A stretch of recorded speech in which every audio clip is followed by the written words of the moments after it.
കോഴിക്കോട് ചങ്ങരോത്ത് ഗ്രാമപഞ്ചായത്തിൽ UDF ഭരണം പിടിച്ചതിന് ശേഷം അവിടുത്തെ പഞ്ചായത്ത് ഓഫീസിൽ വെള്ളം തളിച്ച് ശുദ്ധീകരിച്ച ലീഗ് പ്രവർത്തകരുടെ വിജയാഹ്ലാദത്തിൽ വിവാദം. ചാണകവെള്ളം തളിച്ച് ശുദ്ധീകരിച്ചത് നിലയിലെ പ്രസിഡന്റിനെ ജാതിയുമായി അധിക്ഷേപിക്കുന്നതാണെന്ന് CPM ആണ് ആരോപിക്കുന്നത്. സമീപ പഞ്ചായത്തിലൊന്നും ഇല്ലാത്ത വിധമുള്ള ഈ പ്രത്യേകതരം ആഹ്ലാദ പ്രകടനം തനിക്കെതിരായ ജാതീയമായ ഒരു അധിക്ഷേപമാണെന്ന് പഞ്ചായത്ത് പ്രസിഡന്റ് ഉണ്ണിയും പറഞ്ഞു. എന്നാൽ ചാണകവെള്ളം തെളിച്ചുന്നത് വ്യാജ പ്രചരണമാണെന്നും ജാതീയമായ വിഭജനം ഉണ്ടാക്കാൻ വേണ്ടിയാണ് CPM ശ്രമിക്കുന്നത് എന്നുമാണ് UDF പറയുന്നത്. വ്യക്തിപരമായ അധിക്ഷേപമായി വ്യാഖ്യാനിക്കപ്പെട്ടതിൽ ഖേദം പ്രകടിപ്പിക്കുന്നതായും UDF പ്രാദേശിക നേതാക്കൾ പറഞ്ഞു. അതേസമയം UDF പ്രവർത്തകർ ശുദ്ധീകരണം നടത്തിയ ചാണകവെള്ളം കൊണ്ടാണെന്ന് തെളിയിച്ചാൽ 1 ലക്ഷം രൂപ ഇനാം പ്രഖ്യാപിച്ചിരിക്കുകയാണ് മുസ്ലിം യൂത്ത് ലീഗ്. കടിയങ്ങാടി യൂണിറ്റ് കമ്മിറ്റിയാണിത് പ്രഖ്യാപിച്ചത്.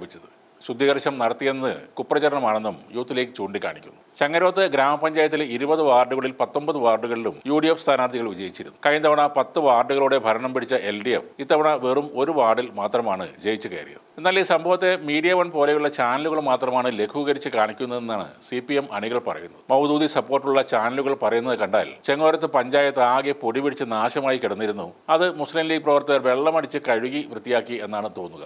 എന്നാൽ കഴിഞ്ഞ തവണ ചെങ്ങോരത്ത് പഞ്ചായത്ത് പ്രസിഡന്റ് CPM കാരനായ ഒരു ദളിതനായിരുന്നു. അതുകൊണ്ടാണ് ലീഗിന്റെ അണികൾ ആ പഞ്ചായത്തിൽ ശുദ്ധി വരുത്താൻ ഇറങ്ങിത്തിരിച്ചത് എന്നാണ് ഇടത് അനുകൂലികൾ പറയുന്നത്. തികഞ്ഞ ജാതിവെറിയും വർഗീയതയുമാണ് അവിടെ കണ്ടതെന്നും അവർ പറയുന്നു. മാത്രവുമല്ല, ചങ്ങോരത്തെ ലീഗ് പ്രവർത്തകരുടെ ചാണകവെള്ളം തളിക്കൽ ഒറ്റപ്പെട്ട സംഭവം അല്ലെന്നും കൂടി പറയുകയാണ് ചില ഇടത് പ്രൊഫൈലുകൾ. ഇത് മുസ്ലിം ലീഗിന്റെ ഒരു സ്ഥിരം പരിപാടിയാണെന്ന് അവർ ഉദാഹരണ സഹിതം ചൂണ്ടിക്കാണിക്കുന്നു. പാലക്കാട് ജില്ലയിലെ വിളയൂരിലാണ് അടുത്ത സംഭവം നടന്നത്. CPM വിളയൂർ ലോക്കൽ കമ്മിറ്റി അംഗമായ ദളിത് വിഭാഗത്തിൽ നിന്നുള്ള സഖാവ് ബേബി ഗിരിജയായിരുന്നു കഴിഞ്ഞ 5 വർഷം ആ പഞ്ചായത്ത് ഭരിച്ചത്. ഇക്കുറി ആ പഞ്ചായത്തിൽ UDF ഭരണം പിടിച്ചു. അവിടെയും വിജയം ആഘോഷിച്ച ലീഗുകാർ പഞ്ചായത്ത് ഓഫീസ് പരിസരത്ത് പുണ്യാഹം തളിച്ചിരുന്നു. കേരളത്തിൽ ഒരുപാട് പഞ്ചായത്തുകളിൽ UDF ഇത്തവണ ഭരണം പിടിച്ചപ്പോൾ ദളിത് സമൂഹത്തിൽ നിന്നുള്ള പഞ്ചായത്ത് പ്രസിഡന്റുമാർ ഉണ്ടായിരുന്ന സ്ഥലത്തു മാത്രമാണ് ഈ ചാണകവെള്ളം തളിക്കലും പുണ്യാഹം തളിക്കലും ഇവർ നടത്തുന്നത്. കോഴിക്കോടോ പാലക്കാടോ ആയാലും ദളിത് വിരുദ്ധതയാണ് ഇവരുടെ മനസ്സിൽ ഉള്ളത്. വിജയം ആഘോഷിക്കുന്ന അവസരത്തിലും ഇത്തരം വില കുറഞ്ഞ പ്രകടനങ്ങൾ നടത്തുന്നത് ദളിതരോടുള്ള അവരുടെ വെറുപ്പ് തന്നെയാണ് വ്യക്തമാക്കുന്നത്. എന്തായാലും ഈ ജാതീയ അവഹേളനത്തിന് ഇരയായ